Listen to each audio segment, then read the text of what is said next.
নোয়াখালীর বেগমগঞ্জ উপজেলায় বীর মুক্তিযোদ্ধা নুরুল আমিন স্মৃতি ফুটবল টুর্নামেন্ট 2025-এর উদ্বোধনী খেলা অনুষ্ঠিত হয়েছে। 19 জুন বৃহস্পতিবার বিকেলে নোয়াখালী বেগমগঞ্জ উপজেলার 2 নম্বর গোপালপুর ইউনিয়নের 1 নম্বর ওয়ার্ড চাঁদ কাশিমপুর খুরশিদা বালিকা উচ্চ বিদ্যালয় মাঠে এই খেলা অনুষ্ঠিত হয়। চাঁদ কাশিমপুর সমাজ কল্যাণ ফাউন্ডেশন ক্লাবের আয়োজনে ফুটবল টুর্নামেন্টের উদ্বোধনী ম্যাচে শ্যামল ও মেহেদীর সঞ্চালনায় প্রধান অতিথি হিসেবে উপস্থিত ছিলেন বাংলাদেশ জামায়াতে ইসলামীর 2 নম্বর গোপালপুর ইউনিয়নের আমির আবু তাহের।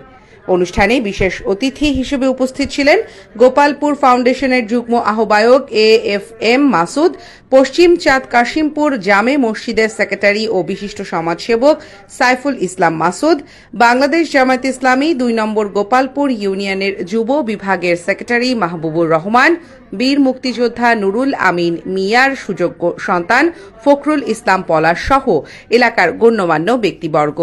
খেলায় প্রতিদ্বন্দ্বিতা করে চাঁদ কাশিমপুর তরুণ সংঘ একাদশ বনাম বেতুয়াবাগ ডাইনামিক রাইডার একাদশ। উভয় পক্ষের টান টান উত্তেজনায় চলা খেলায় দারুণভাবে উপভোগ করে অসংখ্য ক্রীড়াপ্রেমী মানুষ।